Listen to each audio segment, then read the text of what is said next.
Howdy, all you delicious people. I'm here today to talk about My Hero Academia. Hopefully, I'm going to give my very much honest opinion about this show. I'm going to break it down at first in a very cryptic-like way, then give you a double 5 timed count, and then ultimately go into spoilers about this show.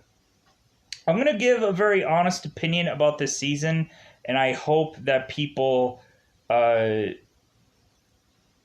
ultimately will not be too harsh on other side of the board about things, whatever my opinion is on this show. Overwhelmingly in the past seasons, I had been very ooh yeah, I love this show, I like this show. Season 4, wow. If you guys had watched the very end of Season 3, you would ultimately be told that, okay, we have three characters. Three of them. Three characters that were supposedly going to be showcased within this season. Okay, maybe... You were kind of promised that three people were going to be showcased into this show. Yeah. The story... The stories, I guess you can barely say in this season, are heavily, pushed out in this season. It seems like there's only probably maybe 3 stories in 24 episodes. So there's 2 stories that take up a bulk of this season, and then there's just kind of a third kind of wrapping up thing, and I'm just wow, this wow, okay. So we get a few, of course, per every season. We have to showcase new characters. We have to showcase new people, a little bit trickled in here and there. We have to just kind of add some random additions into this season, and reasonably, yeah, those new additions of this season didn't quite. I was it was just there's a whole lot of you guys watch season 4, you guys will probably have mixed opinions. To be brutally honest, and I'm being really honest now, I honestly almost quite possibly hated this season. I didn't like this season. I thought that it was just come on already. Come on. Where God, we had one thing that took up half of the season, and then one thing that took up another half of the, and nothing was really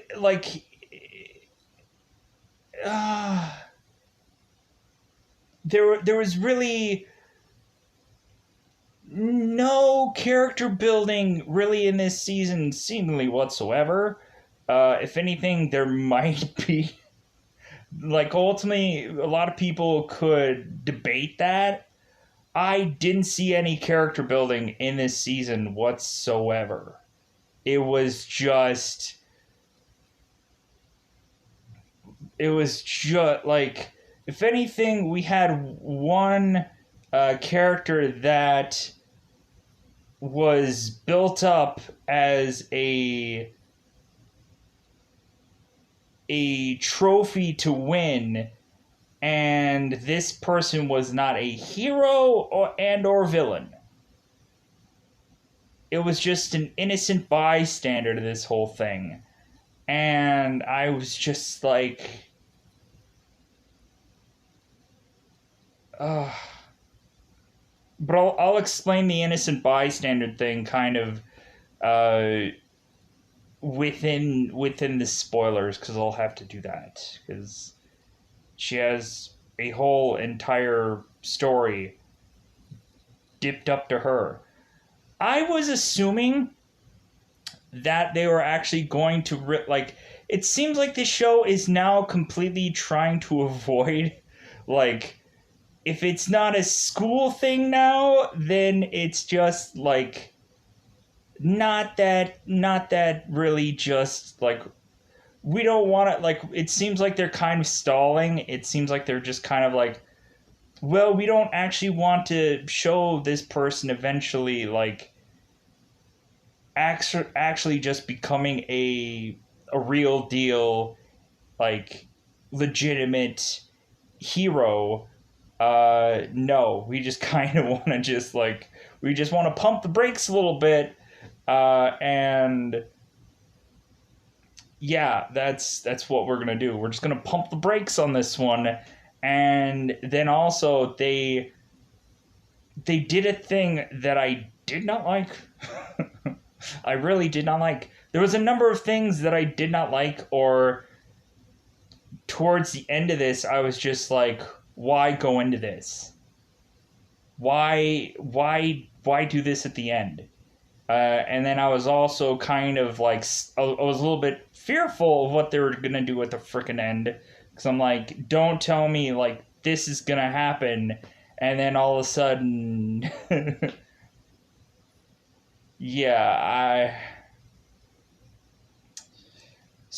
so going into this, you can probably have a knowledge of how I felt about this season.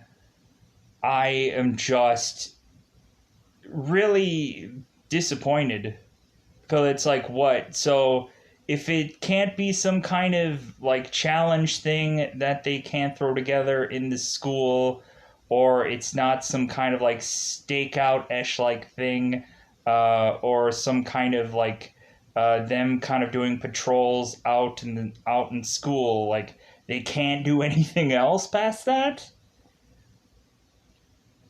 There's only so many times you can kind of throw new characters in here, or kind of backpedal some characters to make them important in this season because you have nothing better to do. Again, this is like stalling for time to ultimately say, but yeah, but that fifth season though, there were some visually interesting things going on in this season. Uh, they like, there was some interesting characters in this season, I will admit that. But like, there was just a lot of just like, well, there should be like an escalation of like, okay, like, yeah, give us a new thing, but mix it up with a lot of the other people, a lot of the other teams, a lot of the other people that you've invested in for already 3 seasons. Like, mix it up a little bit, but instead they decided to not mix it up, and this and that. So again, I was kind of disappointed in this season. It like a lot of people could like a lot of people could have liked really very much the first half of this, and ultimately a lot of people are gonna feel that like I'm wrong about this opinion, or I'm wrong about it was a good season. It's still a good season. I wanna feel differently about this season at some point, but I can't help feeling what I feel. I can't help feeling that is like this is how, like, this is where you were gonna go with this season. uh we didn't really build on anything. We didn't really build to anything. We didn't build to anything at all. I'm so frustrated on that we didn't really build to much of anything. There was nothing that was.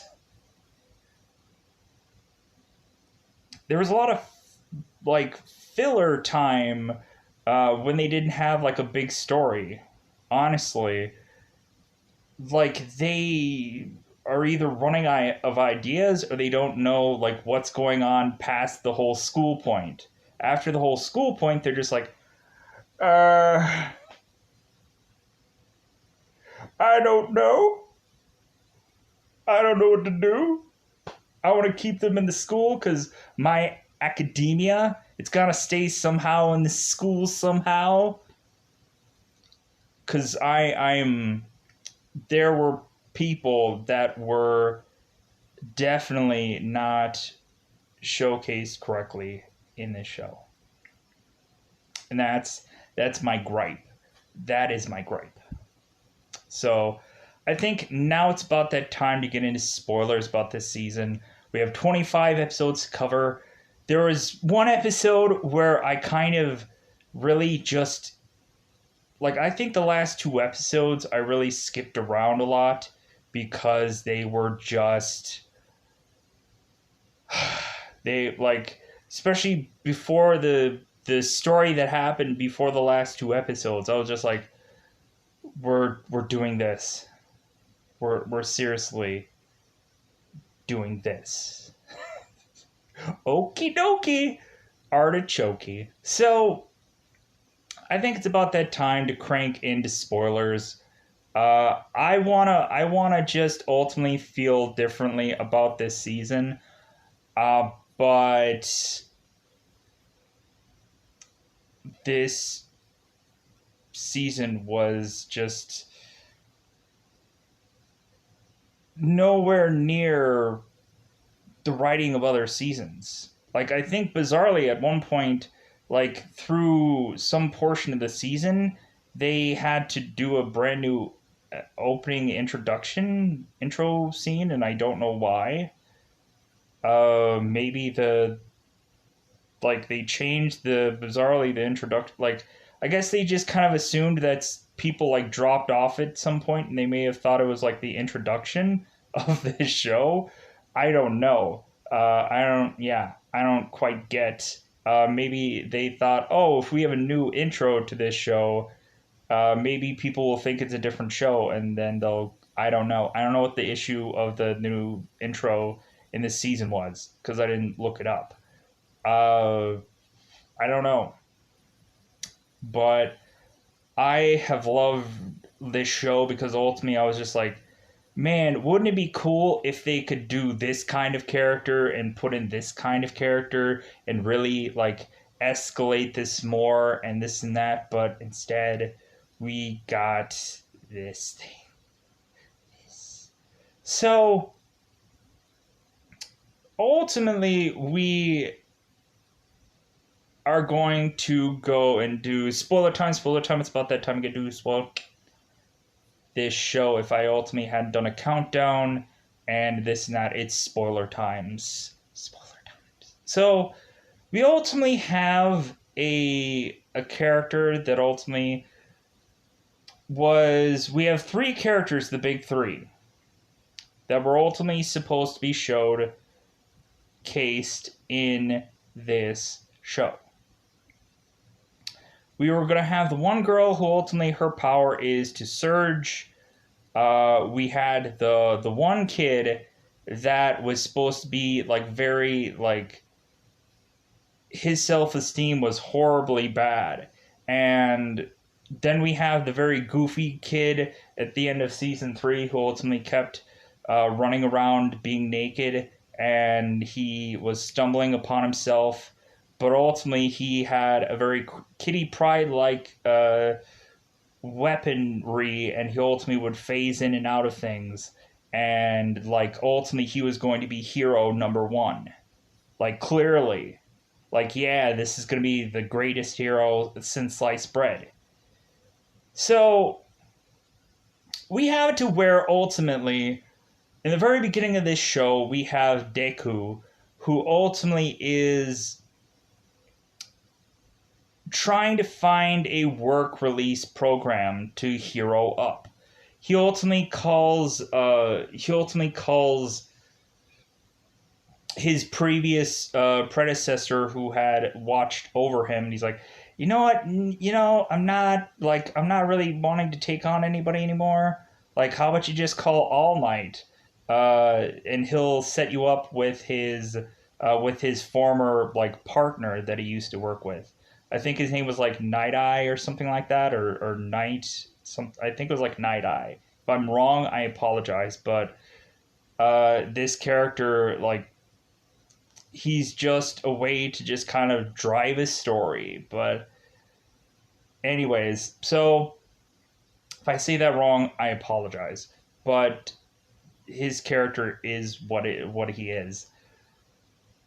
So we go to All Might, and All Might, of course, like mentions to All Might, hey, could you set me up with Night Eye? Can you set me up with your old partner, pal, buddy, whatever? And All Might is just like, eesh. Like, I don't want you, son, to end up with Night Eye. It's like, because really, I just don't want to. Like, we had a falling out. I just don't want to talk to him. I just don't want to do that, son. I just don't want. I should be All Might, I guess. Who knows? Anyways, don't do it, son. Don't do it. All Might, yes. Anyways, so we we ultimately have All Might eventually, begrudgingly, uh, having Deku go to his partner. Ultimately, we get the story of him and All Might and his partner having a falling out because ultimately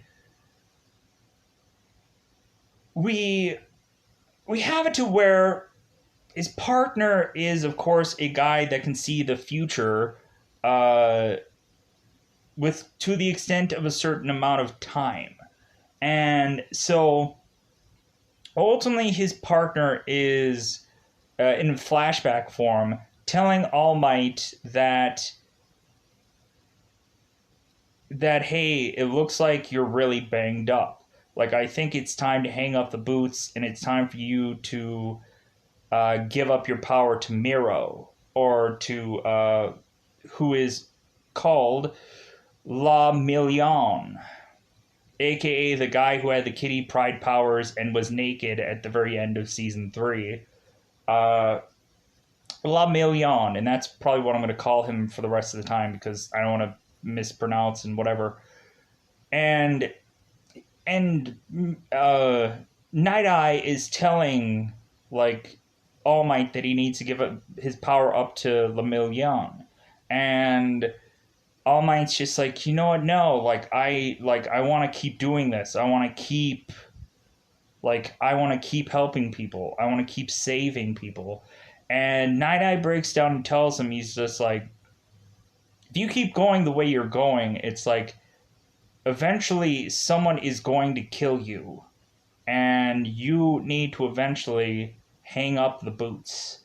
Because ultimately, Night Eye is seeing that All Might, he just has this madness. He just has this driven thing about him that, like, with him having the all for one power, like, he just cannot just, like, he's too driven. He can't just give this up.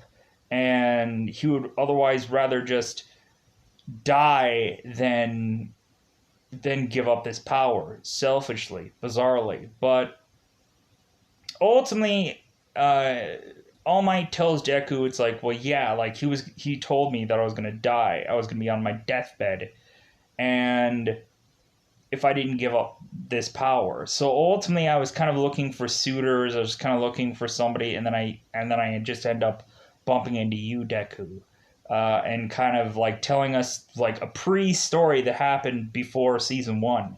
So if anything, you can almost edit this section into season one and watch it via that, and that'd be kind of cool. But anyway, so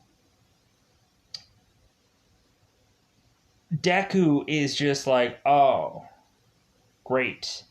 So, so this is great. So he ultimately goes to Night Eye and he's with La Million.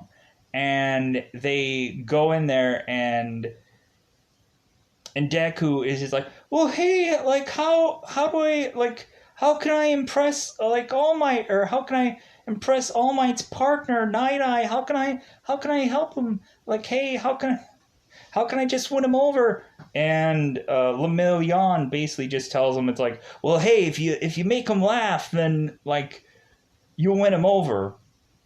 So ultimately, Deku goes in this office of Night Eye and sees that he has like All Might posters all over the wall, and like he's the poster boy for a person that he partnered at one time. So ultimately, Night Eye is kind of going and looking at him, and he's hey, kind of like, hey, cause he's in a mid experience with Bubble Gum Girl or whatever, and he's torturing her bizarrely for reasons I don't quite understand, and then eventually he's like, oh hey, new guy, what's up with you? It's like, hey, what's going on? And he's like, and Deku thinks like, oh my god, I have to say something funny. Oh no, I have to say something funny. And so he busts out this impression of All Might, which is kind of hilarious.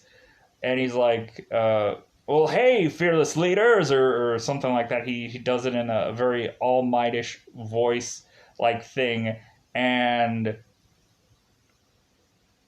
the guy looks at him. He looks him up and down, and he's like, that impression of yours, is that supposed to like impress me? Is that like, he really takes like a very like dig on the boy for impersonating All Might. Is like, is that supposed to just be something I'm supposed to be impressed about? This and that. And he goes like, hey, you're doing this impression inaccurate, because the dimples that All Might had in this and this photo, it's like, is not matching your face. You need to have your dimples up higher, and this and that. And then Deku goes into like, well, yeah, well, he ultimately, my impression of him comes from like the interview that he did with the boy who ended up hitting him in the eye with some juice, and he was just like, oh yeah, and like he had to do some interview and this and that, and so ultimately, like, the officer is, or the partner of All Might is just kind of impressed of how well this guy knows a lot about All Might, and they're just kind of really going through like a bunch of knowledge, like All Might knowledge, and like Lemillion is just like, oh wow, I guess like good, like he didn't make him laugh, but he's kind of winning him over with All Might knowledge. So ultimately, they're now in this office. Night Eye, if I'm even, I don't remember if I'm even saying that right. I'm probably saying it wrong, but I'm going to keep saying it anyways. So ultimately, Night Eye has Lemillion and Bubble Girl, like leave the office, and him and Deku are in the office, and he's like, okay, here's your challenge. I want you to notice that I have this stamp to approve you doing this job. I want you to take this from me and stamp this paper yourself, and then I will hire you. Deku goes, oh, okay. I don't, like, what is his quirk, though? Like, what is his quirk? And he's like, you know what? Like, how about I just try as much as possible to just kind of, like, figure it out as I go. Like, at first, like, Deku is kind of, like, going in there kind of half-cocked, but then eventually he kind of eventually just kind of shows, like, everything that he's learned from all of his seasons combined. And, like, you can really start to see, like, all the stuff that he's learned. And, like, that's kind of, like, really cool to see, like, this whole moment of just, like, Night Eye is just kind of looking at Deku, and he's just like, oh, well, that's just, like this character, and oh, this is just like that character. He must have learned that from this person and that person. And yeah. So ultimately we have Deku, who has, like, it's getting to the point where he cannot get the stamp, because ultimately we realize that Night Eye's power is that he can ultimately, like, predict already, like, if I haven't said it already, he can predict the future. He can predict every move that that Deku is going to move, within, like, visually seeing exactly what he's going to do with his own eyes. So ultimately, Deku realizes that, oh, maybe I should, like, get some things to where he can't visually see me coming. I'll throw up some papers. I'll try to, like, get some kind of things that he gets distracted with, so ultimately I can just grab this and win. Still doesn't happen because ultimately Night Eye is just, like, he's predicting everything. He knows everything. And then eventually Deku just starts to become really exhausted and, like, just is kneeling down on the floor, and he's like, it's like, God, like, and so ultimately, like, the guy looks all around his office and he's like, man, this guy really, like, threw a lot of stuff around, but the weirdest thing is, like, every single one of my, like, All Might memorabilia things, like, he didn't touch one lick of it. Why? So he kind of realizes that this guy, that Deku, was trying as much as possible to keep all of this guy's All Might memorabilia intact because he's a true fan of All Might himself. So ultimately, like he didn't want to wreck the one thing that this guy loves most, is his collection of All Might memorabilia. So Night Eye says, you know what, like, I'm gonna hire you. Like, ultimately, it's just kind of like, you're young, and but I'll hire you. I'll hire you. So ultimately, we have it to where, basically, this kid is gonna supposedly, like, miss out on a lot of schooling, and so are a couple of their heroes. The girl who ultimately has the power of being the frog, the gravity girl, the guy that ultimately is the redheaded kid that can ultimately, like, have his, like, body turn into rock. He ultimately got a job, and ultimately you have the supposedly big three. Yeah, they're all out there doing jobs and this and that. Ultimately, we have a racer who is ultimately telling Deku, it's like, hey, just let me know, like, the days that you're going to be, like, tardy, so ultimately it can just, it'll be your, like, work release program or whatever for school or whatever. So ultimately, yeah, we have Deku's first task is to go with La Million. And so ultimately they get to know what their secret double identities are, because Miro ultimately says like, yeah, you probably shouldn't say my real name in actual public. So like, call me La Million, because ultimately La Million is the whole million thing, is that's the number of people that he wants to save. He has a lofty goal of he wants to save everybody. So he wants to save 1 million people. So that's why his name is La Million, which I think is kind of great. Like I wish that like La Million had like something just like, I think that is a great like kind of answer.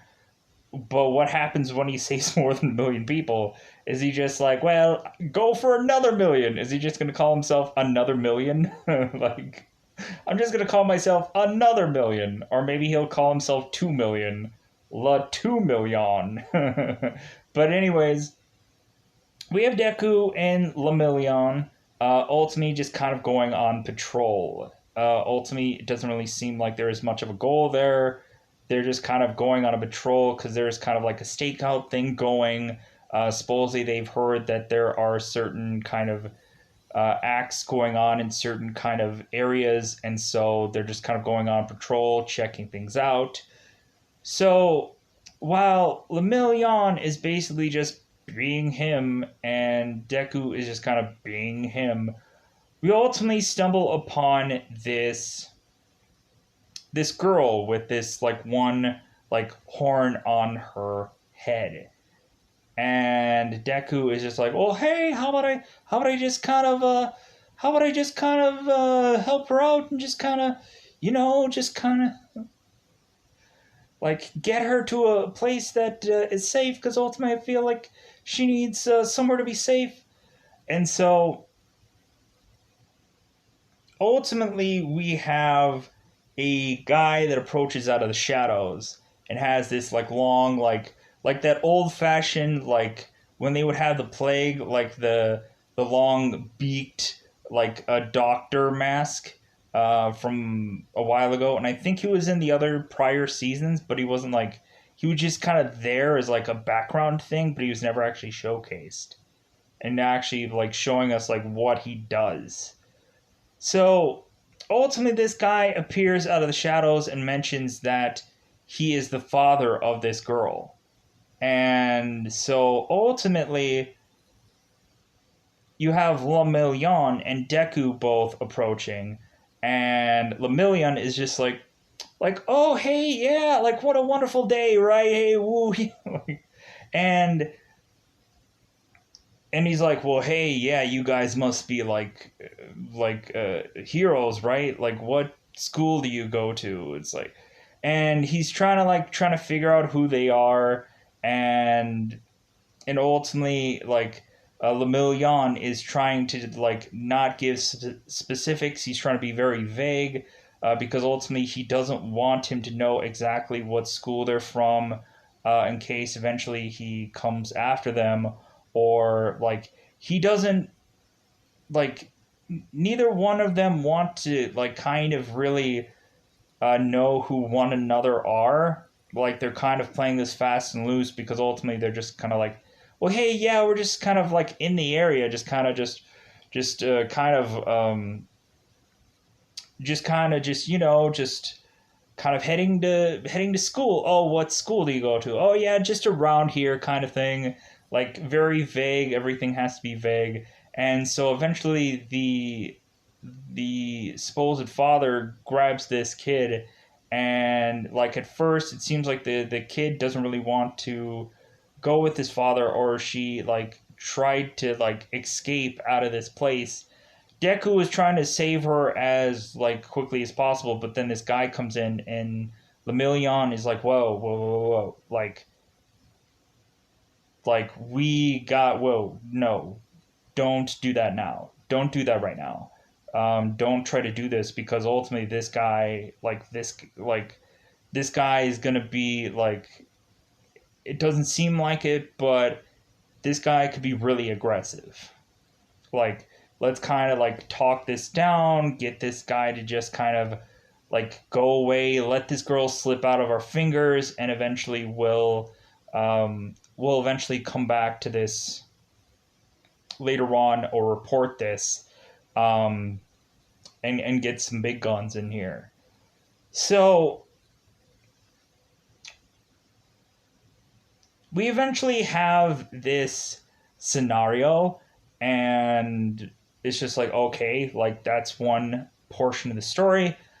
The next part of the story is we have the guy who would ultimately kind of can, um, like I would call him like a material man, where ultimately he very much can like he can like harden his skin and stuff like that, and it's great for him because it seems like he has like improved his power since the last time I've seen him, which is great. Because ultimately he got tips from All Might, which was great. Um, we have this kid, Red Spike Terranol, kind of seemingly getting a much more prominent story than in a previous season, where he's just uh, a guy that otherwise just cleaned litter and stuff like that, and it was kind of a dumb story. Like that was really filler. I hated that story. Like I didn't like it. But we have this guy, and I don't remember his name at all or anything. Like I just know that he's kind of like the hardened skin character that usually would like change his skin to be hardened and this and that. So we ultimately have him with um, one of the characters that was from the big three, the very self-conscious person that ultimately has the I believe the like purple hair, and like he's very emo, and but his costume's pretty cool. He ultimately is called the Sun Eater, and I like they have to explain why he gets this name later on in the show, but like the entire time I was like, why does this person get this name? I'm like, I'm so confused. This doesn't make sense. But then I guess you can kind of like placate it as like this guy will eat anything under the sun because of what his ultimately power set is. We also have tied up to Sun Eater. We have, I believe his name is like Fat Guy, because his power is very much like his body completely expands to be a much larger Esh like character, to be a very much a defensive character. He can take a lot of damage, he can take a lot of hits until eventually, like, there's only like so many hits that he can take, especially if he's really going up against a hugely overly powerful character, then he's got to figure something out. So we have these people, and they're going on patrol, and they ultimately run into these like gangster-esh like villains that are trying to like make some small cash because they desperately need work. So these heroes stumble upon these villains, and then ultimately the heroes are starting to fight them off. All the while they're fighting these characters off, one of the villains is very much like, "Oh no, please don't hurt me, oh please, oh come on." But then we realize this guy is popping something into his system. And uh, the hardened skin hero realizes this. Is like, what is this guy doing? So we find out that this guy's like power gets way over advanced by taking some chemical like drug, to the point where eventually, while these two are fighting it out, we eventually get some kind of like evidence of this drug, or some kind of like conclusions that are clues and conclusions to make um, for future episodes. But so we have the hardened skin guy who we ultimately realize like gets this kind of very much like bigger Ash like body, and like we like see that he's like expanded his body to a much bigger like character, and like that is his big like ultra like move, and trying to fight this villain off. And again he's like back and forth, go please don't hit me, and then he'll like expand again, and then he'll ultimately like attack this person. It's weirdly and bizarrely back and forth, to the point where eventually just beat this villain. And so eventually they have to file a report of the findings that they have, and they have to do this in this like big old meeting, in this like round table esh like thing, with all the heroes and um all the young uh heroes and stuff like that. uh the girl the girl who gets mixed up with the gravity girl, and the girl who ultimately is a frog, get kind of teamed up together with one hero, but it kind of really seems like they like don't really do anything much that like to me really matters, sadly enough. But anyways, so we go into this meeting, and Night Eye is ultimately kind of like, I think, the head leader of all this, and then eventually some of the other veteran heroes chime in. A lot of the students don't really say much, or they kind of like randomly chime in here and there. There eventually is this one other hero that like is just kind of just there to be there, and he has a really odd colored ash like suit, and he's consistently mentioning that he's like, why are all these kids in this meeting, like I don't get this, like if anything like they're just like they're not going to add anything to this investigation. It's just like we have to explain so much to these like younger heroes that it's like this is kind of pointless, like get to the point. So we have Night Eye who's kind of explaining what all they've fact checked and what all they found. And ultimately we get to the point where Night Eye is telling us that the girl that Deku and Lemillion had let slip through their fingers is the one tied to this new drug that's out there. And ultimately they kind of have to break down how this new drug is going on. You have ultimately like Fat Guy, who is ultimately, I think it's Fat Guy, it could be like some other, like I could be saying that wrong.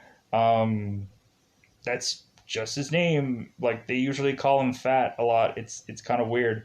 But he breaks in and he says, "Yeah, like my new rookie here, like man, did he do like he was awesome. Like he took out the, cuz we have to really like pat on the back this hero that was treated like garbage for the last couple seasons. Like we have to really boost him up. We have to give some veteran hero like a leg up to this other hero, and just be like, yeah, this character has value in this season, and here's why."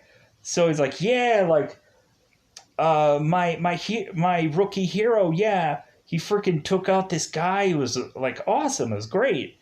Like, and we also had gotten some evidence, some like brush up and stuff like that of some like evidence to this drug, and we ultimately had like sent it to some lab, and now they're figuring out this drug and everything like that, and like all the girls are just like, ooh, wow, he figured that out, oh good for him. Like everybody has to be patting them on the back and stuff like that whenever they accomplish something in this meeting. And again, the guy that is begrudgingly just like, ugh, why young people meeting, why this sucks. So eventually we get down to the point where again reiterating that the key to this whole thing is otherwise tied to this young girl with this one horn on her head. And Lemillion and Deku are just jaw dropped like, we let this girl slip through our fingers, and because we didn't want to cause a fuss, we didn't want to cause a ruckus, we we didn't want to destroy, like, freaking trying to fight this person out, and I don't think that we were a match for this person anyways. We let it go, we didn't think about it, and this one girl slipped out of our fingers, and now we're just like, God, this sucks. And like Night Eye is like I know they made a mistake, but like, believe me, they are the most like frustrated people in this entire room right now. Like, believe me, they are just kicking themselves right now, believe me. And so they kind of get up and they're both like we won't let this slip through our fingers again, or this and that, and they have to kind of like vow to people that like they're going to get this girl, and all the other heroes are just like, really, like, come on, like, don't promise something, like, come on, like, just like, because if anything, like, those heroes might not even be a part of this case, because ultimately you're still young. But Racer kind of like lets the kids know after this meeting is over. He's just like, well, hey, like, yeah, like, this is a pretty big case. So ultimately, I think we're gonna like not have you guys like involved in this case because how big it is. Like, we're not gonna involve you young students yet. You're still young. We're just gonna kind of leave you out of this. And they're like, no. Like, if anything, like, I want to be a part of this case. Like, this is saving a life here. Like, we're gonna do this. So Eraser is just like, well, okay then. I'm gonna have to suspend your school duties for now, because ultimately, like, since how big this case is, like, if you guys were going to school, F that right now, because ultimately this case is so big. Because we have to take like 15 episodes on this case. That's how big it is. So we have it to where ultimately the first part of this case, once all the people get like called in like the middle of the night about this case, we have Night Eye who is going to tell them like, okay, here's how we're going to break this all down. There's a bunch of different places that could be key factors of where this girl might be. And we're going to have you guys all like kind of do patrols and kind of do sweeps and kind of look for any unsavory or suspicious characters in these areas.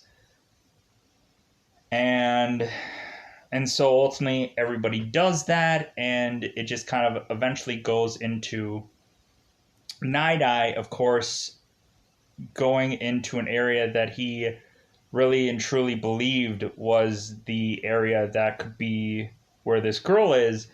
And ultimately he had went into some store and found this unsavory character asking about some dolls. And he's like, okay, this character doesn't look like he has a daughter or whatever, but like, okay, let's look into this. So he touches the guy and he's like, yeah, this is the guy, so I'm going to follow him. So ultimately, yeah, they find out the hideout, and so ultimately they call all the big guns in, they call the heroes in, they call the police in, and so now they're going to bump into this headquarters. Man, was this stretched out. We have La Million, we have Deku, we have all the youngins, we have everybody just kind of diving into all this. And so right before they go and start to get into these headquarters, all of a sudden this big huge monster like thing crashes through. And here's where we're gonna start showcasing some of the newer characters mixed into this. Like there's one girl that like turns into this like big dragon-ish looking character. There was at one point some guy who like pulled a thing of his hair, and then like his hair became this like big sword at some point.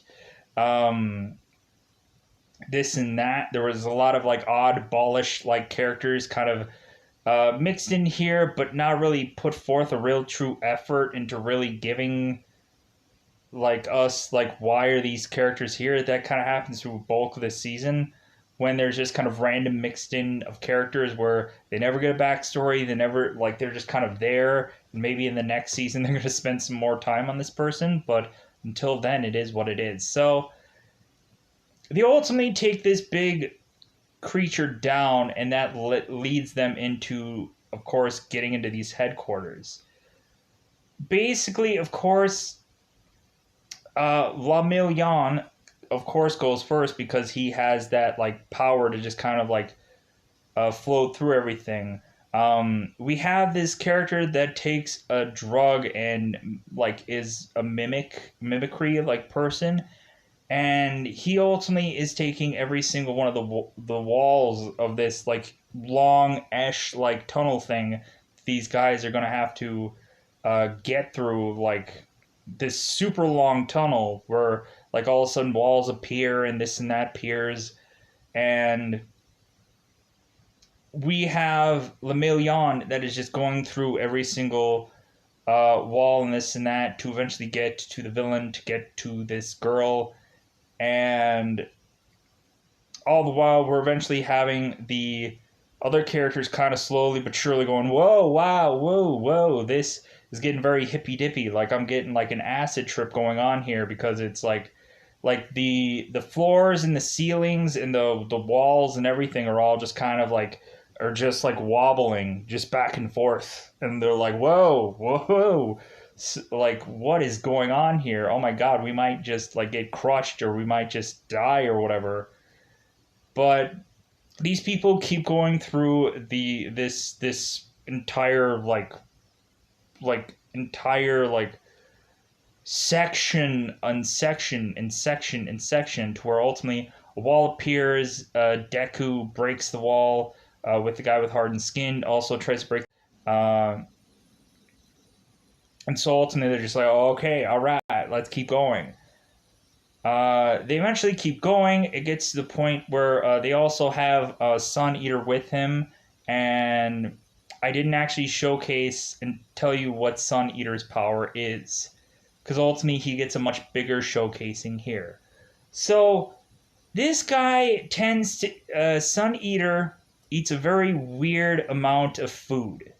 He ultimately eats like squid or octopus, or eats like chicken, or eats like all kinds of like absurd like food consistently all the time, because his power is manifestation.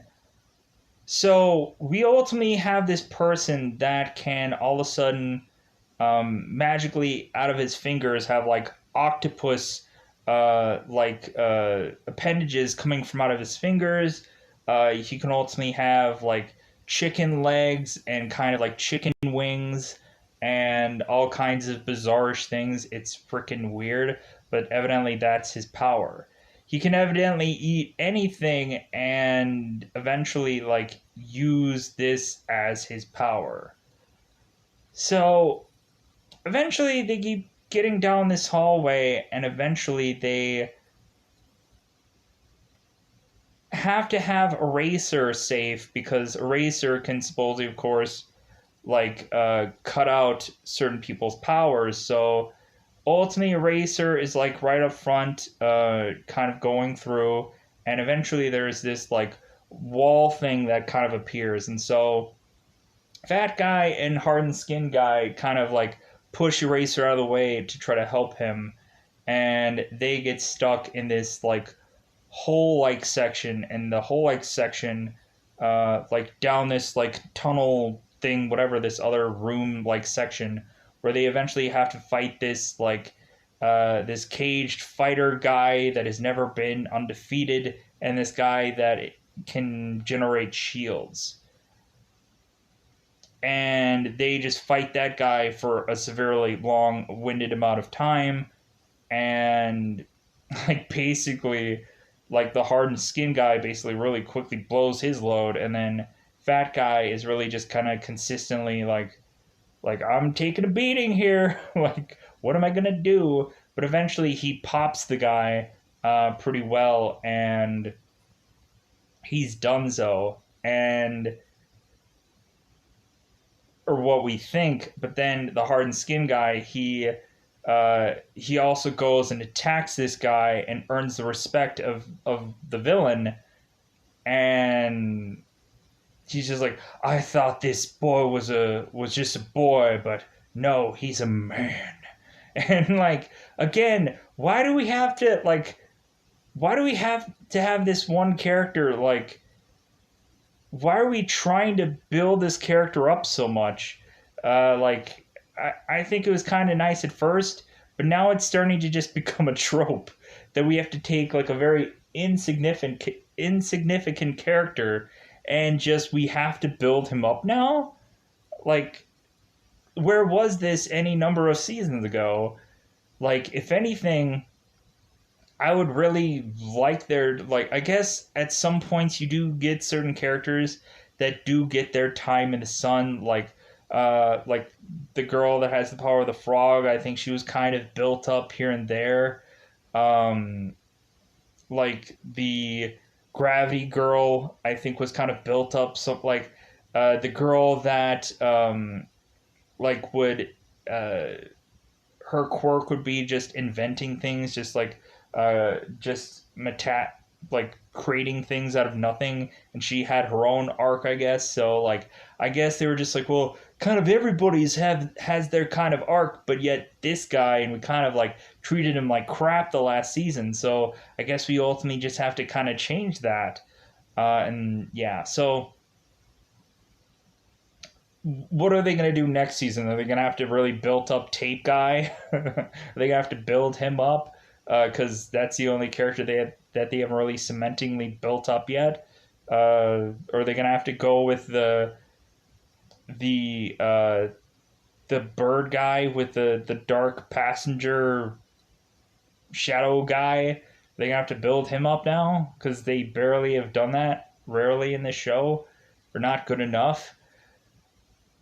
So, anyways, again, we're having all the heroes going through this long stretch of this and that, and eventually we get it to where there's three villains that just kind of pop up out of nowhere, and one of them has this like diamond power or crystal power, and like there is one other character that just kind of like eats everything, and then there was another character that I don't really remember what his power was, and like all the heroes are trying to fight them off, and they kind of quickly like kind of take care of them, but then ultimately they're just like, well, here's the problem, we need to keep going, and we don't know what we're in for, so like, yeah, somebody's gonna have to look after these villains. And so Sun Eater immediately right away is just like,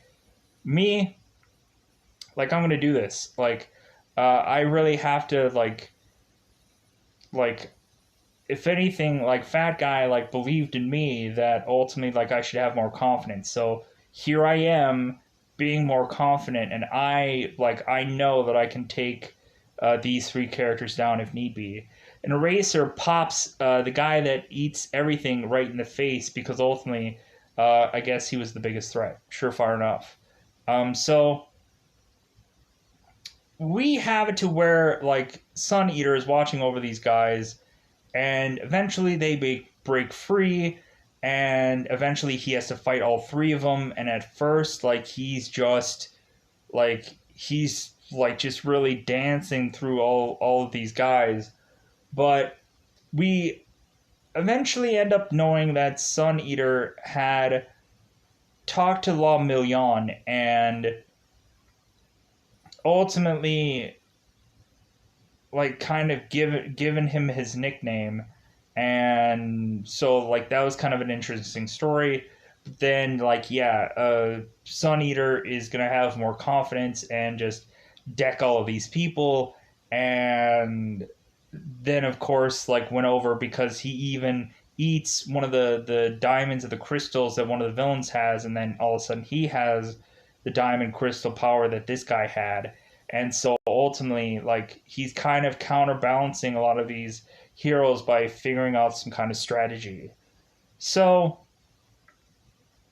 mood point, moving on, we get to the aspect of okay, these villains are consistently going along, and so ultimately we have Lemillion, who is, of course,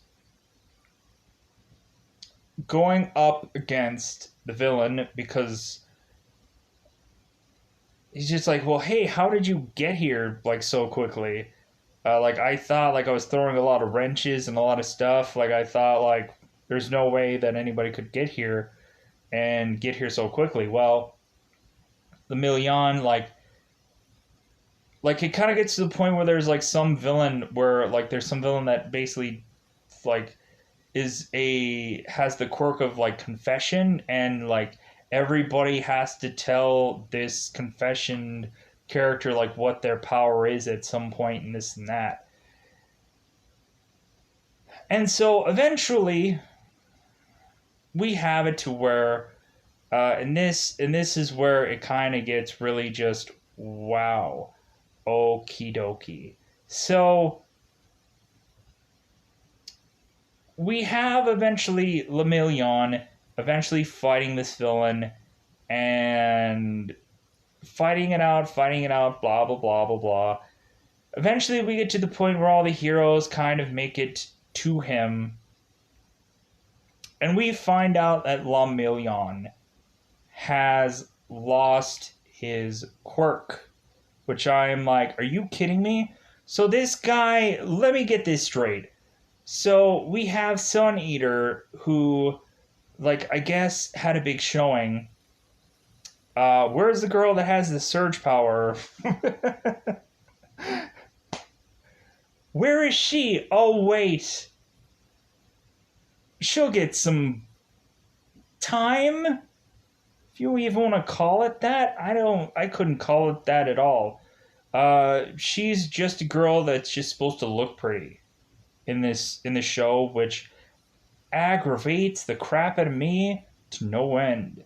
Uh, we have the big three, where ultimately I'm consistently going, how is it that they were the big three? Weren't we supposed to showcase in this season, and that never happens? Why were they the big three? What was so big three about them? That means that they're a really good team that was never put together in this show. So we have Lemillion who loses his power, and so now people have to fight him. People have to fight him. And so eventually we have it to where like people are getting freaking clocked. Everybody's getting freaking clocked. Night Eye is eventually getting a like a rock like spike being put through his stomach, and like people are trying as much as possible to keeping him alive. We have Gravity Girl, who's kind of like trying to get like Night Eye like out of there, and kind of like needed help and this and that. We eventually have it to where like ultimately Eraser is doing some things, and then eventually we get to where pushing it forward into Deku eventually gets the girl, and so we eventually have this fight out between this big fight out between Deku and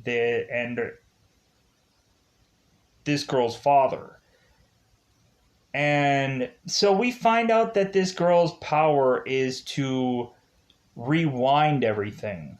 So if you were to, like, say, slice your hand and this girl touches you, that slice could heal back up because she reverts back in time, to the point of you, like, to the point of almost evolution, to where you were a monkey at some point, but jokingly. Like, this girl, like, rewinds you to where you could be like 10 years younger. Like, what if All Might, if they did that to All Might, and now he's young All Might again, and he still has the, like, I don't think he would still probably have the power he has, but Lemillion was just kind of like, well, maybe I could kind of like be friends with her, maybe see if like she could do something to help me. But anyway, so Lemillion, which was supposed to be the coolest character that we barely, like, to me, like, yeah, he fought a character, but ultimately I was just kind of like, that isn't a good enough showing of Lemillion, and then he loses power. So I am just godsmacked at this point.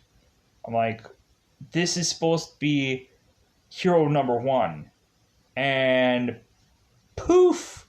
So then ultimately, we see Night Eye, who has a freaking just a thing through his chest. And I'm just like, what is the point of these? What was the point of these new characters? Help me figure that out, please. What is the point of these new characters? I was expecting, like, every single one of these new characters to bizarrely just die in this season, because, like, what was the point of having these characters in this show? They were supposed to be the big thing you were supposed to showcase, and you didn't really showcase them good enough to my enjoyment to just be like, yeah, I like these new characters. I didn't care about them, which is a stupid thing to do. These are new characters that you showcase at the tail end of the season. They were supposed to get this big arc, and they didn't. And I was ticked about that. And so we have Deku, who eventually fights the Horn Girl's father, and and this this girl grabbing on to Deku, he realizes that he's like, oh my god, this is the perfect boosting, like, person on me to help me with my power, because every single time Deku would use his power, he would get hurt. So in a very, like, Hugh Jackman time travel from Days of Future Past way, he was thinking, well, like, I can go full-fledgedly, like I'm unchained now. I'm basically can use my power to full extent, because I have to use my power hard enough to equal the amount of time that this girl is going to grab onto him and rewind his pain. And so, like, you can kind of see that this guy is like, he can go all out, and he does. He goes crazy. He fights this guy. Like, there's big giant fists that all come out of the air to freaking deck this guy. And of course, wouldn't you think, because Deku has to be throughout the rest of this season, because there's gotta be, I guess, a new number one hero now. Well, technically, we have a number one hero. He is, uh, yeah, he eventually has, like, a story by the end of this show, finally. But he's just kind of there. He's just kind of there. The number one hero is just kind of just barely there in this show. even much more so than he had been in any other seasons. He's just barely there. Um, I want to try to even remember his name, because I had just seen these episodes of this guy. Uh, I know I'm probably going to butcher it. I'll probably be coming up with it eventually sometime soon, I hope. But anyways, so he's the father of the guy that has the fire and ice power, the half hot, half cold power. Uh, I want to say it's like it sounds like Mount Everest or it sounds like Everest, but it's Endeavor. Endeavor? Maybe I'm saying that wrong. I'm probably saying it wrong. Uh, maybe not. But anyways, so we we ultimately have Deku, of course, unleashing all of his power, and he beats this guy, and then they all have to just kind of like wrap it up and just be like, "Yay, hooray, we won!" and like, "Huzzah!" Like we beat this person, hooray, huzzah, or whatever. And so now we have to kind of really much kind of like do like, okay, well, what happens now after all this stuff? We got to count our wins and losses, and ultimately we have to kind of give you like a report of the aftermath out of all this, because we spent 15 episodes just going through and going through and going through this section of a section that never ends. And now we have to have the aftermath of this event. And then it was just kind of like, okay, yeah, Lemillion, sucks to be you, because we have girl that can't really use her powers right now, or doesn't really much like. She had this big horn before, now she has a small horn, and she could probably use her powers much better. And Lemillion is just like, well, hey, maybe she can like use her rewind powers to rewind me back to where ultimately I had this quirk, and then maybe I can be a hero again. And we ultimately have to check up on Night Eye, the fortune future teller. And so ultimately we had seen that Night Eye is kind of going on to watch All Might on his deathbed, and we're just like, where is this going? We're like, where is this going, show? Where is this going? Because ultimately, Night Eye had told All Might that he's like, you're going to die. It's gonna happen to you. You're gonna be dead. So, Night Eye is in the hospital, and ultimately the doctor comes in here, and he's just like, well, there's only so much we could do. Yeah, we have this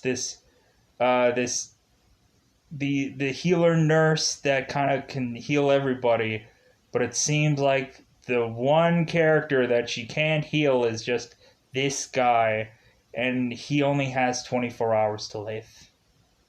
So we have All Might coming in there, and he's distraught.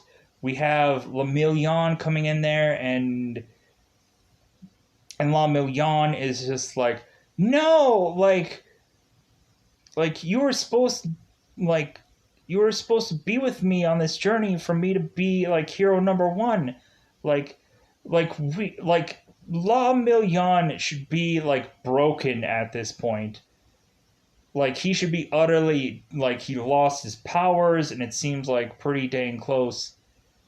He is going to lose like his mentor, his quasi father. And you would think that this guy would be broken. And he's not. He's not. He's still the, hey, yeah, yeah. So Night Eye is basically like speaking to his son, and a lot of emotional crap is going on right now. And he's telling him it's like, hey, I believed in you, and ultimately you need to continue like fighting the good fight with a smile on your face, kind of like this and that. It's like you need to continue to be who you are, uh powers or not, this and that, dot, and then eventually Night Eye just dies. I'm like, what was the point of having this character in this show? What was the point of having this character? And then also, I'm kind of really ticked off that this person died. Like, I get it, you can't have a fortune teller character really being put throughout everything, because then that kind of maybe defeats the purpose of the show. But, like, what is the point of adding this new character just to kill him off? Like, you killed off Lemillion, basically. You killed off Night Eye. And then, like, the girl that had the surge power, the other third-party girl that talked a lot at the end of season 3, which I'm ultimately just like, ooh, I want to see her power showcase. She was nowhere to be seen for a bulk of this entire season. It was ridiculous. And I was getting very, like, what happened with this show? Like, I don't mind people dying in a show, but, like, this was the wrong person to be dead. This was the wrong person. Like, I was kind of thinking, like you should probably build up a person from out of obscurity, and then, like, like a person that has kind of been there through a couple seasons, and then, like, kill them off. Not like a brand new person that you just had us just, like, learn everything about them just for a number of episodes later. Just, but I realize, like, future telling character needed to be killed, because you can't just have that kind of thing floating around all the time. I think a lot of people would probably get ticked off of the fact it's like, dude, you guys had this here for, like, this future telling character for freaking 3 seasons, and now we're just figuring about this character with his talent. What a garbage. Like, you would think, like, this guy would just be letting, like, why is it that these people didn't have intel about everything going on? Like, why were the heroes always caught off guard? Why? By villains or anyone? They should have been prepped ahead of time about everything going on. Yeah, I know Night Eye only had a certain, like, he had to touch, like, somebody to ultimately kind of, but he had 7 years of knowledge of somebody when he touched them. So, yeah, people should have been informed. What was Night Eye doing this whole entire time? That was my thing. You have this character, and the heroes were always caught off guard. Why? It makes no sense now. You had Night Eye for 3 seasons. Yeah. It makes no sense. So, Night Eye is dead, and I'm a little ticked off at this point. Lemillion is basically, in my eyes, dead. And so what do they do after, like, this whole big, like,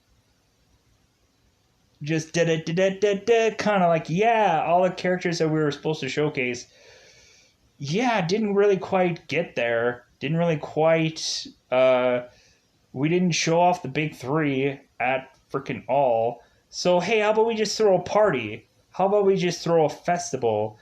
And so they take a number of episodes to building up to some festival, to some musical concert, play, and this and that, to ultimately have this being thrown. All the heroes have to throw this for all the other kind of other classmen that are just having like the crappiest days, because ultimately the heroes are like all the sidekicks or the or the people that just kind of go in there for just regular business classes, like they're having to put up with these heroes and they're kind of really annoyed with them and how it's just like God, like I have to go to this school and just like it's just a madhouse. Here's my thing. Why is it that we until now didn't even know realistically that the actual sidekick characters existed, and we have a whole like real like tech wing division going on under our noses? Why is it that we don't know this, or why is it that we didn't know this realistically until now? I would have liked to them to add in every once in a while some sidekicks and stuff like that. That would actually have been cool. Have a spin-off called My Sidekick Academia. I would be intrigued. Like that would actually be an interesting story or whatever to me to watch. Dip in those sidekicks. So we have this concert taking so much time, and they were trying to figure out, like, they were brainstorming to figure out what kind of concert they did. They took like a ton of time trying to figure out what was the right thing to do and this and that, and they just throw a rock concert, and then somebody else does a play, and some other people do a bunch of random stuff. It's such a waste of my time. It was such a filler thing, and I did not like this at all. Like at a lot of points in time, it was just kind of like, okay, well, again, we go back to, well, hey, this person doesn't really get quite enough time in the sun in the show, so now we just kind of have to really dig deep into really giving like people their time in the suns. Like the girl that ultimately just kind of spews acid. Now she's an amazing dancer, and everybody needs to know dance moves from her. The girl that has like the the weird bizarrish like ear headphone things, like, or whatever, like the ear piece things so she can hear really well and do stuff with music and this and that. Like she all of a sudden like knows everything about music, and so does random people throughout this entire class know music stuff, and they throw a concert and they spend a whole story arc about this festival thing, and I'm like, why? Why? Why? All the while, eventually, we have this guy that has this social media YouTube-esh like presence called the Gentle, or the this kind of very pompous older chap that kind of likes to drink tea and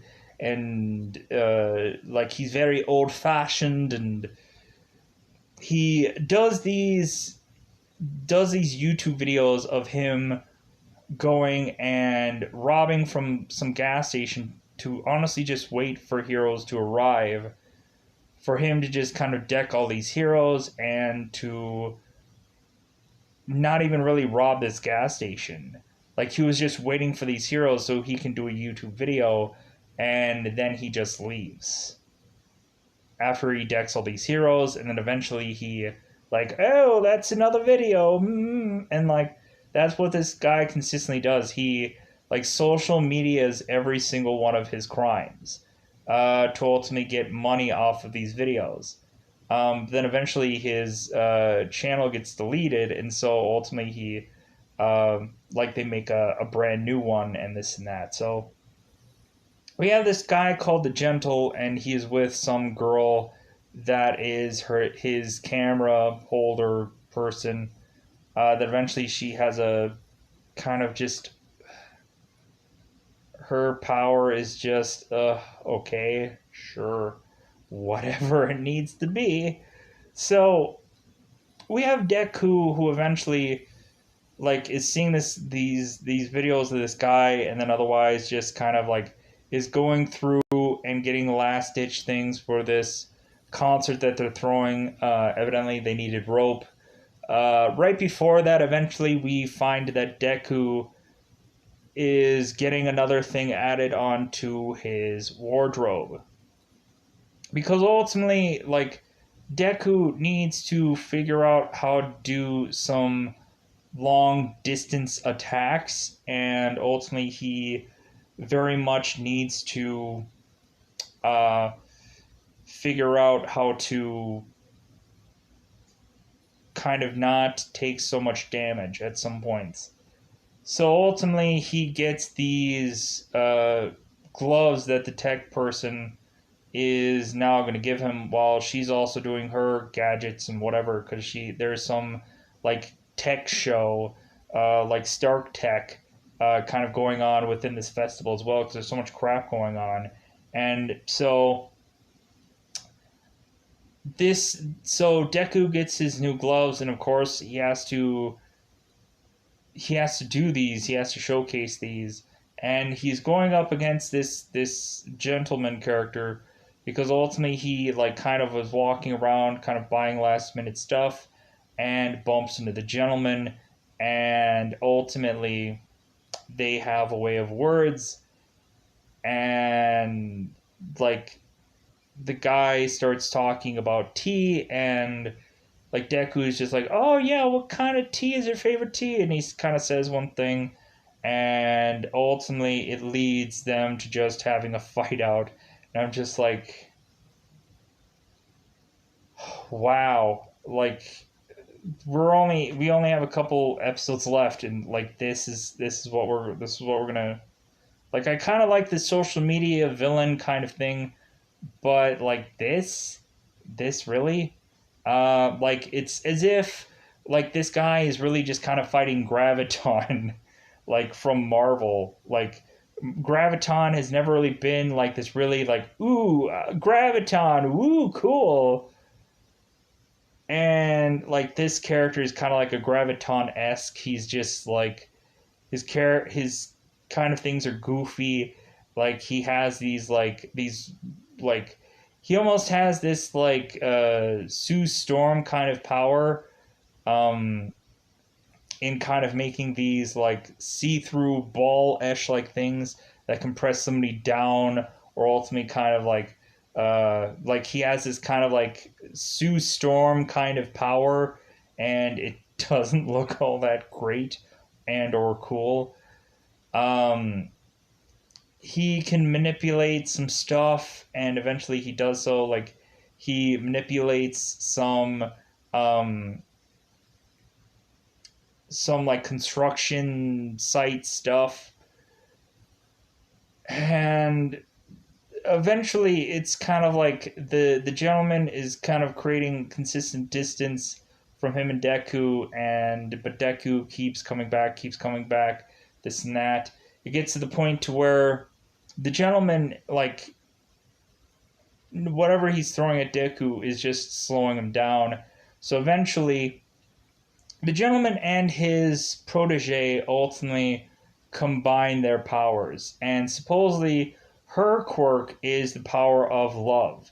If she loves somebody strong enough, then she can take another person's quirk and accelerate this quirk to a higher degree.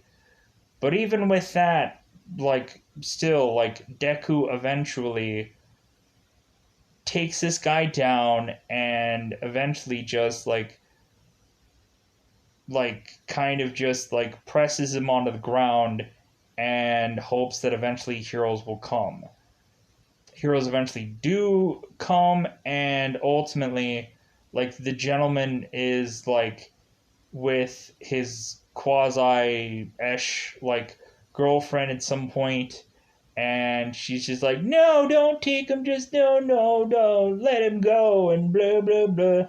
Like Deku is just like come on, like really. And so the gentleman is just kind of like, you know what, I think it's time now. I think I need to turn myself in. Like I think it's like, so ultimately the gentleman just kind of like pushes Deku away, like flings him away, because ultimately like he doesn't want the hero, because he knows heroes are coming. He can probably hear them or something, and so like Deku has made this guy realize because he like is watching his own life flash before his eyes to where he wanted to be a hero at some point, but there's kind of stuff here and there where he kind of had like the bamboo kid or something like that, where things were going horribly awry from him, and so he just eventually just became a villain, and this and that. So eventually they have to eventually break down the whole entire story about this girl eventually finding this man and this and that working together, and just so Deku gets flown away, but eventually he just comes right back to this hero while or to this villain while to the gentleman or the gentle, while eventually all the heroes are just kind of like compiling onto him.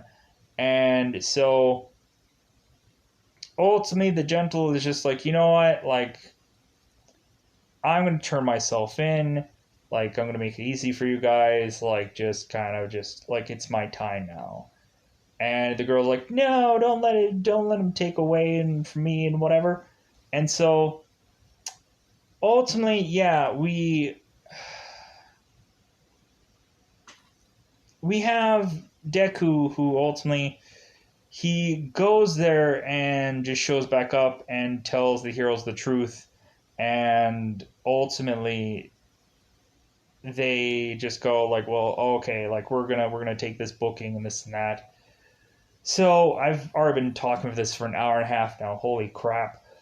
So we're gonna really try to ramp this up as much as possible. They get through the whole like they get the whole festival thing done. That's over with. Moving on. Pointless endeavor. So we get to the point where I pretty much like skip because I'm just like after that whole festival thing, I'm just like get this. I just want this to be done. So recently in the last two episodes, like episode 24 is just like I think I skipped like a bulk of that because it's just like there's nothing again going on in this episode, and like the second part of it is just like heroes making speeches, and it's boring, and like everything else going on in episode 24 is just like get to the point already. Like this does not feel important enough. But at the very tail end of episode 24, we have this guy who has these like red angel wings, and his powers is to use feathers, and he wants to team up with Endeavor, and ultimately he's just like, hey, yeah, I want to team up with you. Like, hey, do you remember like a while ago when you went out in the streets? Because how long ago? Like the only time that Endeavor actually fought like a lot of people with all the other heroes, this is the one time they're tailing back to, so they have pre-existing footage to this thing that he did.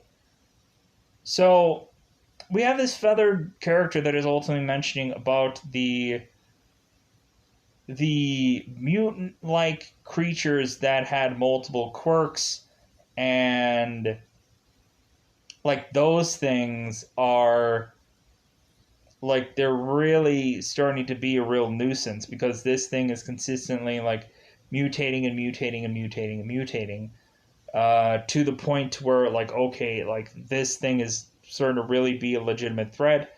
Like how about like Endeavor and this feathered guy like team up to try and take this new threat out there out. And we get the aspect of us finally uh, seeing Endeavor's wife, or I guess what would be his. Like, we're not quite sure about his, like, if exactly, like, it's legitimately, like, he's married to this woman, or he, like, or they divorced one another, or what. But we find out that Endeavor had a wife and a son and a daughter, I'm assuming. And, like, that's what kind of opens up episode 25 with And this was just kind of like, ugh, like this didn't really feel all that important either. But like, I get it with Ibushi, or the guy that's half hot, half cold. Like they had to kind of finally tell you that, oh, okay, yeah, he does have a mother and his mother exists. And finally telling us that now, after now almost 4 seasons now, like, hey, he has a mom and here she is, finally. And so eventually, evidently, the mom likes to write letters. We have to take an entire time about that. She doesn't like using, like, well, she can't really use the phones because the doctors won't let her use the phone quite yet, because she's still kind of like having to just kind of get treatment still for whatever was wrong with her. So the the son and the daughter are just like, well, hey, like, you do know that um Endeavor is like hero number one now, right? You do know that. Like, yeah, it does kind of suck because he never really like mentions us. Like, it's like does he remember we exist? Like, like, yeah, like, are we a real thing in here? Because ultimately, like, now that they showcase that this guy has an entire family, so we have it to, like, this family eventually for the rest of this episode just kind of is shooting, like, is being shot as like a reaction shot like thing of whatever's going on. And so is Endeavor's son, that is consistently reacting to whatever Endeavor's doing, because Endeavor is fighting this creature that is having this very much quick healing factor, this mutated quirk thing that evidently has a healing factor. And so Endeavor is really having to kind of really work for him to win this. And there's a real back and forth thing going on. Endeavor's using some tricks. He's ultimately adding stuff from his arsenal from this feather guy. Gets to the point to where this guy gives him every single one of his feathers to Endeavor to boost up his power, but Endeavor really just isn't strong enough. And so ultimately, this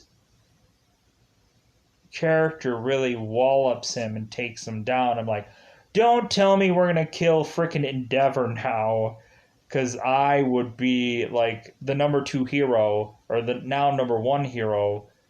I was gonna be like, are you gonna start like it would be good. I guess it would be technically good to take him down, just because ultimately taking him down would just be like, who's gonna take his place now? And ultimately, if like the numbers down below, like everybody is now just starting to go, like, dude, I'm number 5, and I'm just like, ugh, like, I'm sweating. I'm sweating. Like, are we just gonna start losing all our number 1 heroes, or are we gonna start losing 1, 2, 3, 4, 5 every season now? Are they all gonna start retiring and this and that? Like, everybody's like, oh gee, everybody's biting their nails, but everybody's now is starting to warm up to Endeavor, because ultimately, All Might goes to Endeavor. And here's the thing I completely skipped about. Um, the half cold, half hot Ibushi and the blonde haired guy that would scream and yell all the time, and a lot of the other students who ultimately didn't pass the first time around tried their second attempt. I didn't talk about this part of this show because it was such a stupid I hated this thing that was brought into this show. It was there to, I guess, be cute or whatever, and I didn't like it at all. But ultimately, we have Endeavor meeting All Might in this stadium or whatever, and All Might is talking about talking to Endeavor, and like he's ultimately trying to like convince him of um of like, hey man, like nobody is telling you that you have to be exactly like me. Like prove to them that like you've basically like earned this spot. Like tell them that like everyone compares you to me, like you're your own you, like you're your own person, like if anything like you're going to even be better than I am, and show them that. Like show them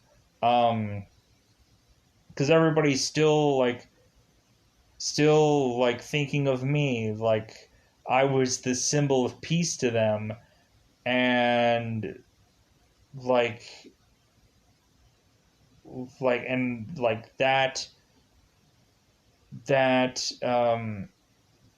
doesn't quite make sense anymore. The symbol of peace doesn't make sense anymore.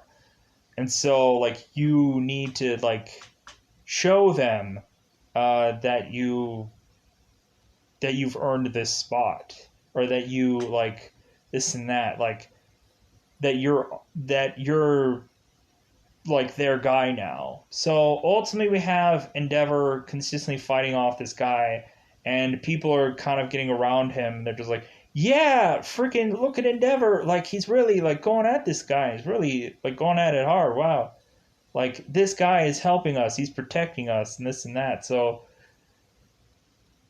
we get to the point where like seemingly Endeavor takes the almost Iron Man like route, and like he just keeps going higher and higher and higher in the sky with this character, and just eventually to avoid collateral damage, and then he just really just blows this thing up to the point where there's nothing left to have a healing factor back, and uh eventually he just comes back down and just like fist up and like, huzzah, I won.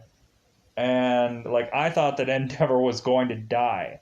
Like there was that consistent buildup of like this character is going to die. And I'm watching a person die right now, or I'm watching them eventually going to die, because that's how they kept building this thing up. They kept clickbaiting you, and they kept like, oh my god, is he going to die? Kind of, is he gonna freaking get taken by this new thing, and then this thing is gonna be the big threat going into season 5, which I think that's technically what they should have done, but because ultimately Deku has to showcase that, like, he has to showcase that he is uh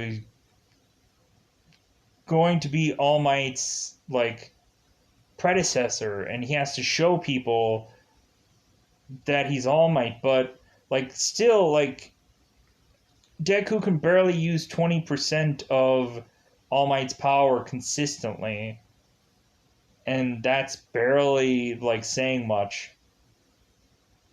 But so ultimately, yeah, we have All Might that is basically telling Deku that it's like, hey, eventually I am going to die. And Deku was just like, no, like I've only been able to use 20% of your power. Like you need to be here until like I can use 100% of your power consistently. You need to stay here. You need to be here for me. And all the while, like All Might eventually is having a real prominent actual point of this show. We have him at points where he's spitting out blood, and he's turning into like he's quickly flashing back into his All Might persona for like 5 seconds. And Deku is consistently like, "Oh yeah, I haven't seen that in a while. No, oh my god, you haven't done that in a while." And it's like, yeah, because like All Might has been barely in this show. We've like scraped the bottom of the barrel for All Might being in this show. Um, like if anything, we should have had All Might. Like it's got to be all or nothing for All Might. It's like he's either got to be like dude, I'm done. I'm gonna grab a fishing pole. I'm deuces. I'm out. Or yeah, we have to have it to where like All Might, yeah, it's his time. It's his time to go, because ultimately maybe he's in this school and there's like some fans of All Might and they're like, yeah, I knew you were here, and like I want you. Like, I want your blood. I want your whatever. I want to figure this power, this and that. And All Might is just like, I am now defenseless. I'm defenseless because I don't have this power. And he's gonna turn into like his other persona, and it's not going to work. And he's just like, oh my god, like I was a person that was teaching people stuff, and I thought I could protect them, and I thought I was still All Might, but now, like, here's where the crap hits the fan. So I don't know. Like, it would be interesting. I'm not like I don't want to say kill All Might off because a lot of people would be ticked off if I say that, but like I think with kind of All Might waiting in the wings, and at some point it seemed like Deku was almost going to give up his power to La Million and just say, "Well, hey, like I'm gonna give you my power. Like, what if I can transfer my power to you?" And La Million is just like, "Well, no, like I don't want you to do that because then you're gonna feel all sad because because you don't have your power anymore. Like, even if you could do something like that, I wouldn't want you to because no, because then you wouldn't be happy. You'd be all like, I don't have this power anymore. And like for me, I would just be like, nah." It's like, okay, sure, La Million.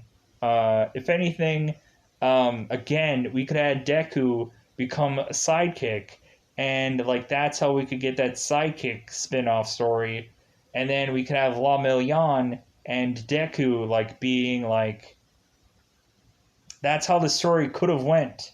It would have been a really interesting story to see the sidekick side of it now that Deku doesn't have powers and now he's just a sidekick. It would have been interesting, but again, you just gotta snuff that out, anime. But anything, I've been talking for almost 2 hours now, and I think it's about that time to go. So I'm gonna get out of here. Bye, everybody. Bye, everybody.